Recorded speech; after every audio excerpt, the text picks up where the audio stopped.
All right, so today we're finally going to be talking about the USJ Nomu, one of my favorite villains in the series, and someone who I feel is really underrated, mainly on the power scale. And it's not really the community's fault, I guess. I mean, he is like the first major villain, I guess. He's in the beginning of the series, and people probably forget how significantly powerful he was.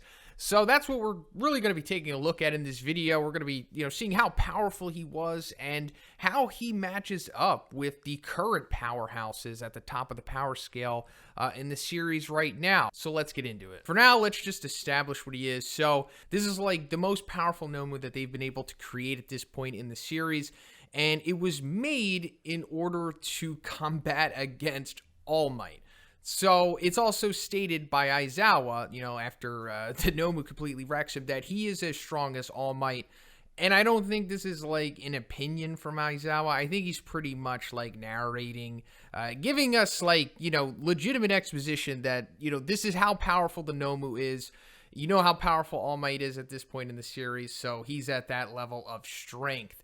So that right there is pretty damn significant because All Might, even at this point in the series, we refer to him as like U.S.J. All Might, still one of the strongest characters ever in the series. And that's All Might, being nerfed. Now let's go over those quirks. So first of all, he definitely has a strength augmenting quirk, even if it's not explicitly said.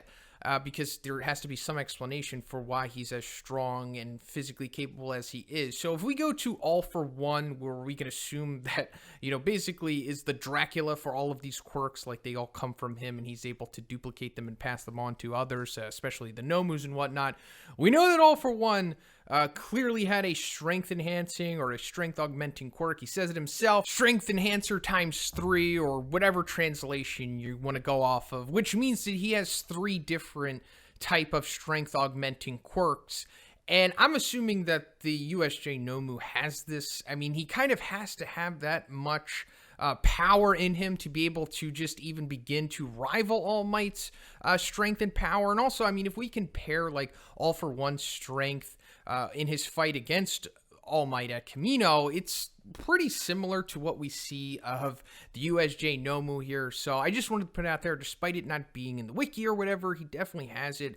And I'm assuming that it's this strength augmenting times 3 allegedly quirks that he has is also making him as fast and agile as he is. I mean, maybe he has a speed enhancing quirk, but I think it's mainly coming from his physicality that's allowing him to move that fast. And we'll go into how fast and strong he is, but I just want to go over the quirks right now. So he also has a shock absorption quirk. This is, explicitly stated, so we don't really have to speculate about this one. And this is one of the more powerful quirks that we've seen in the series. I mean, just by itself, it's pretty good, similar to what Fat Gum has. But when you add it to the rest of his repertoire, then he becomes like the crazy powerful animal that he is. So shock absorption is as it sounds. He has the ability to absorb the shock of any attack. But it's, it's stated that it has a limit to how much he can absorb. As we saw, that's how All Might was able to defeat him. And then also, the icing on this overpowered cake is super regeneration. When we see him regenerate after he loses his arm, it just comes back instantly, kind of like Boros from One Punch Man. So yeah, that pretty much establishes the USJ Nomu. He has those quirks, and he's basically a replica of All Might at this point in the story.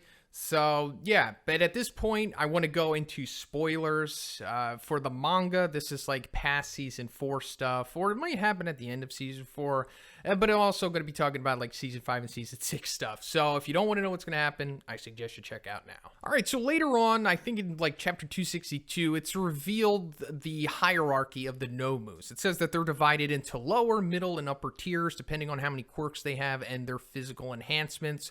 And those in the upper tier are at least as strong as 10 people combined. So the upper tier that they're referring to is like the black Nomus, and they separate into like the white, the green, and the black. And actually, the USJ Nomu is represented here visually in the high tier. But then they say that standing above all of them are the high-end Nomus, possessing stats beyond those of the upper tier, talking about the black ones, and they exhibit personality traits of their host bodies and have a high capacity for independent thought. So, yes, of course, the USJ Nomu does not have a high capacity for independent thought. He's pretty much has like a lobotomy, I guess, and he only responds to like commands from Shigaraki. However, I do think that the USJ Nomu should be considered like a pseudo high end, because he's just as strong as the high-end Nomus that we've seen so far, in my opinion, of course. But, like, you know, we mainly have to compare him to, like, Hood, because we've seen the most feats from Hood, as opposed to the other high-end Nomus that we saw take on Crust and Mirko. And the strength that Hood shows, you know, like how he was able to slice through that building. I mean, that strength, that's, I don't know, pretty much similar to what we've seen of the USJ Nomu, who, like I said, is just as strong as All Might, and we'll go more into his physical feats of strength and all of that stuff. But I also want to say that he's probably faster than Hood. Now, Hood doesn't really have, like, too many defining speed feats the way that the USJ Nomu does, but based on that, I mean, come on, if you're just looking at the speed differences here, I would say that the USJ Nomu has to be faster than Hood, therefore he is faster than a high-end Nomu and just as strong as one. And we know that Hood obviously has regeneration, just like the high-end Nomu. Both of their regeneration seems to be at a similar level. But the USJ Nomu has shock absorption, which I don't think is confirmed that the other high-end Nomus have. All right, so now let's get into his strength. And as we said many times in the video, he is just as strong as All Might currently at that point in the series. That means that he's able to pretty much bust city blocks. I mean, that's like a recurring theme of like superpower in the series. I mean, we do kind of see what he's capable of, because like when he throws that punch at Bakugo, we see the end result of it. He creates like a windstorm pretty much and blows away like that wall, and that's kind of just like a, I don't know, it appears to be like a minimal effort punch almost. I mean, he's not trying to like blow away everything, but still it's a pretty good insight into how powerful he was. So if we compare that to like All Might throwing a punch in the exam against Bakugo and Izuku, which is also, you know, post this sequence here, so that is a weaker All Might, he's blowing away City Block. And if we compare that to the other powerhouses, like let's go to Gigantomachia, who is probably the strongest character in the series right now, similar feat of power here if we're going to Redestro, throwing a stress bomb or whatever the translation for that attack is, blowing up a city block, similar to that. And then if we go to All for One and Kamino, when he shoots his, you know, crazy spring-loaded air cannon, we see more of a comparable power output there. So the USJ Nomu is definitely in that top tier of power.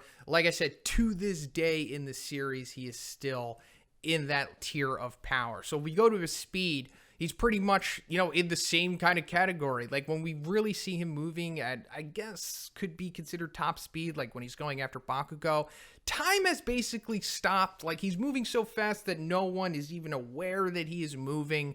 I mean, it's also mentioned, you know, previously that like All Might can move so fast that the human eye can't perceive it. And then also like after this, when he's fighting All for One and Kamino, All for One's like, oh, you were able to move 3 miles in 30 seconds or something like that. And I mean, obviously that is a weaker All Might, so we can assume that, you know, a stronger All Might here, who is said to be just as powerful as the USJ Nomu, can move at those types of speeds, which are at the very top of the power scale. And like I said earlier, he's probably faster than the Hood high-end Nomu, meaning that he's probably faster than a typical high-end Nomu, and he's faster than most of the characters in the series, because there's not a lot of characters that can move as fast as All Might has shown to be able to move. And as for his durability, you guessed it, that's also at the very top of the power scale as well. I mean, we established he has a friggin' shock absorption quirk on top of his, you know, augmented strength, which is probably, like I said, boosting his physicality, you know, also aiding to his durability as well. He takes a 100% punch from Izuku into the solar plexus, doesn't really phase him at all, doesn't even leave a mark on him. He takes a Carolina smash from All Might and takes, of course, multiple punches to his face, to his body. It doesn't really affect him all that much. I mean, it ultimately comes down to, I mean, basically All Might tapping into the Vestige's power, which is like, you know, kind of like shown butt pull type magic to be able to take down this guy. I mean, after overloading his shock absorption quirk and then blasting him out of the arena. So yeah, that's pretty much how powerful the USJ Nomu is. Like I've been saying, to this day, he is still at the top of the power scale, top 5 quite easily, and it's, you know, super subjective. You can really put him wherever you want. If you want to put him at number 1, go for it. You'll probably put him at number 50. It's all good. But I do think that he should be considered just as powerful as a high-end Nomu. And, you know, he rivals some of the most powerful characters. So let me know what you think about the USJ Nomu in the comments. Where do you think he is? But also, if you like the video, guys, please give it a like. I also have a Patreon. It gives you access to a weekly Q&A. And if you haven't already, please subscribe as well. Have a great day, and I'll see you in the next one.